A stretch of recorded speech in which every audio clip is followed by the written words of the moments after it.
বালেগ সন্তানের জন্য বাবার উপর ওয়াজিব না, বালেগ সন্তানের নিজের যদি সম্পদ থাকে তাহলে তার নিজের উপর ওয়াজিব হবে।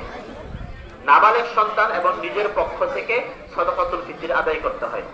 এই সদকাতুল ফিতর ঈদের নামাজের পূর্বেই আদায় করে দেওয়া উত্তম। সদকাতুল ফিতরের ব্যাপারে একটা গুরুত্বপূর্ণ কথা শুনি। সবসময় জিজ্ঞাসা করে যে হুজুর এই বছর সদকাতুল ফিতর কত নির্ধারণ করা হয়েছে, মানে উদ্দেশ্য থাকে হলো সবচেয়ে কম সর্বনিম্ন কত নির্ধারণ করা হয়েছে, এটা সবাই জিজ্ঞাসা করে। আচ্ছা, যদি আপনারা নিজেরা ঈদের জন্য অনেকে কাপড় চোপড় কিনছেন, বাজারে সবচেয়ে নিম্নমানের যে কাপড় এটা কিনছেন কেউ?